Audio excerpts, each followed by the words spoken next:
जिस समय ये जमीन फटा, इसके अंदर जो आपका घर गिरने लगा, जमीन के अंदर समाने लगा, तो उस समय आप लोग कहाँ थे? यहीं थे, यहीं पे थे? यहीं थे। कहाँ रात? जाने की कि गिर गया, अच्छा, गिर जाएगा, धस जाएगा। ये रात में हुआ था या दिन में? सुबह में 5:30 बजे।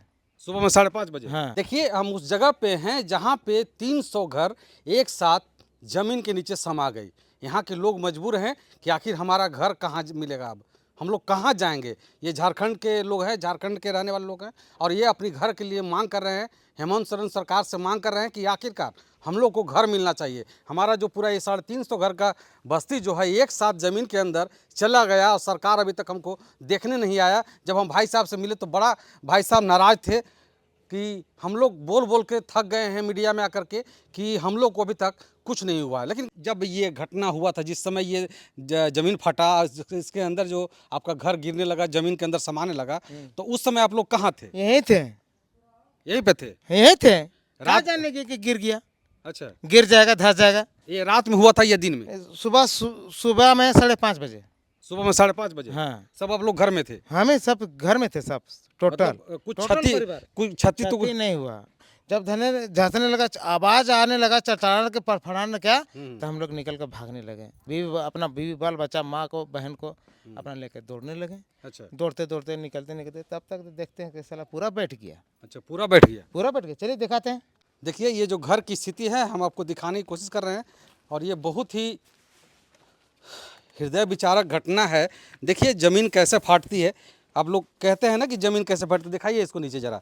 देखिए ज़मीन कैसे फाटता है, और एक बार में सपना जो होता है घर का, इंसान का है। थोड़ा सा इधर आ जाए भैया। देखिए घुसेंगे। कितना मेहनत करके भाई ने घर बनाया। हाँ। कितना पैसा लगा घर बनाने में? मेरा पिताजी बना के दिया था। अच्छा, पिताजी बना के दिए थे। हाँ। फिर भी 1,00,000-2,00,000 जो भी लगा करके बनाया लोग, लेकिन मेहनत के पैसे से बनाया, और आज वो घर जमीन दोज हो गया, जमीन के अंदर समा गया। बना पाएंगे? नहीं बना पाएंगे।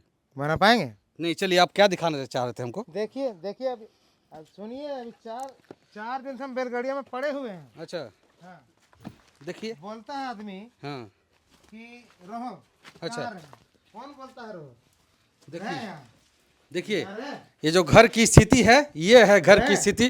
थोड़ा सा देख लीजिए, दिखाइए जरा घर कैसे, किस तरह से ये फटा हुआ है कि ईंट आधा नीचे आधा ऊपर, और पूरा ये घर बर्बाद हो चुका है। अब यहाँ पे किसी भी सूरत में रहा नहीं जा सकता है। भाई साहब बड़ा परेशान है, इधर आ जाइए भैया, बहुत परेशान है, और सरकार से ये कह रहे हैं कि हम लोग रहने के लिए कम से कम घर मिल जाना चाहिए ना। 4 दिन से बैलगाड़िया में पड़े हुए हैं, दूसरा के दुआरे में सुते हुए हैं, बाल बच्चा के लेकर के। हमारा अभी तक घर नहीं मिला है। अच्छा, गौरा साहब, सरकार की तरफ से कोई आया यहाँ पे? कोई नहीं, कुछ नहीं, कोई नहीं आया? कोई नहीं, कोई देखने नहीं आया? नहीं आया। हम तो जानते, हमारा नहीं मिला था, हम नहीं जानते हैं कि कोई नहीं आया। अच्छा, वोट किसको दिए थे आप जो हेमंत सरकार सोरेन? हेमंत सोरेन को। हेमंत सोरेन को वोट दिया? हाँ। और हेमंत सोरेन देखने नहीं आया? नहीं आया। क्या बात कर रहे हैं आप? तो हम लोग का सरकार वही ना है। हाँ, तो उसी को वोट दिया आपने? हाँ। और वो अभी तक देखने भी नहीं आया? नहीं आया। जरा सोचने वाली बात है कि जिस सरकार को बहुत उम्मीद से लोग वोट किए, वो सरकार इन लोगों का दर्द तक समझने नहीं आया।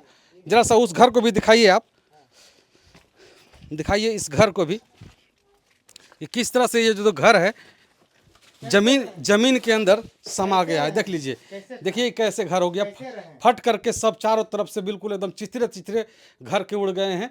लेकिन सोचिए, जरा सोचिए कि जिस लोगों ने हेमंत सरकार को सरकार बनाया, वोट देकर सरकार बनाया, और उस सरकार ने इन लोगों की सुधि नहीं ली, इन लोगों को देखने नहीं आया। ये बहुत बड़ा विषय है। लोग बहुत भरोसा करके हेमंत पे वोट दिए थे, हेमंत सरकार को, लेकिन हेमंत सरकार ने इन लोगों को उसके वजह क्या दिया? कुछ नहीं। इनका घर चला गया और इन लोगों को कुछ नहीं मिला।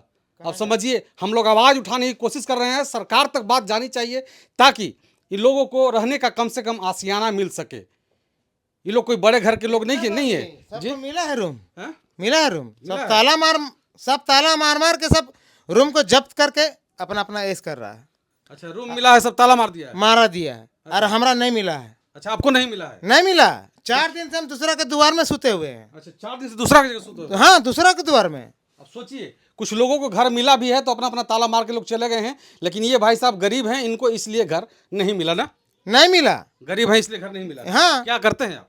हम हाजिरी काम करते हैं। हाजिरी वाला काम करते हैं। हाँ, हाजिरी वाला काम। बताइए, 2 वक्त की मजदूरी करते हैं, मजदूरी करके अपना पालन पोषण करते हैं घर का, और अब इनके पास रहने के लिए छत नहीं है, घर नहीं है, तो समझिए ये जाएंगे कहाँ। बहुत बड़ा विषय है, सोचने वाली विषय है, और हम पूरा तस्वीर दिखाने की कोशिश कर रहे हैं कि कैसे किस तरह से एक साथ 300 घर की जो बस्ती है जमीन के अंदर समा जाती है।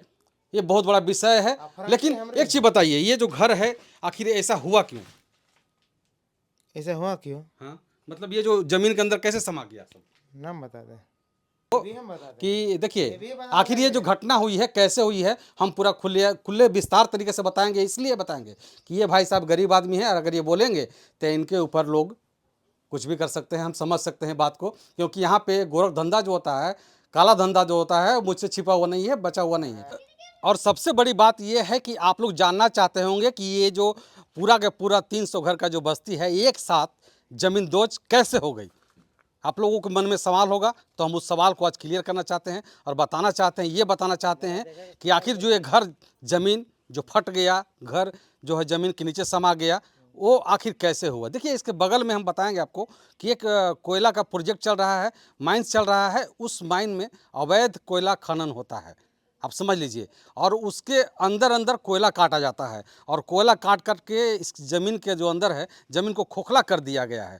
और जब खोखला ज़्यादा हो गया तो एकाएक ये जो ज़मीन है धंस गया, और यहाँ पर जितने भी लोग का घर था ज़मीन दोज हो गए। हालांकि इस घटना में 3 लोग की मृत्यु हो चुकी है। एक ही घर के लोग 3 गो लोग थे, उनकी मृत्यु हो गई है। लेकिन सबसे बड़ा सवाल ये बनता है कि क्या कोयला के गोरख धंधे वाले कि इसी तरह लोगों, गरीब लोगों की जान लेते रहेंगे, या फिर जो इनका जो विस्थापित करने की बात आ रही है कि अगर कहीं भी उस तरह की कोई घटना होने की आशंका रहती है, तो उन लोग को पहले सूचना दी जाती है कि आप लोग यहाँ से अपना घर हटा लीजिए, आप लोग को मुआवजा दिया जाता है, आप लोग घर हटा लीजिए, इसके बाद आप लोग यहाँ से चले जाइए, क्योंकि यहाँ पे अब जो ज़मीन है, ज़मीन अब यहाँ पे फटने वाला है। और सब लोग को पता है, इतने बड़े बड़े इंजीनियर है, सबको पता है कि ये जो ज़मीन है, यहाँ ज़मीन के अंदर से कोयला निकाला जाता है, और इतना खोखला होता है अंदर से कि मतलब स्वाभाविक है कि ऊपर से जो लोड पड़ेगा तो एक एक घर जो है यहाँ पे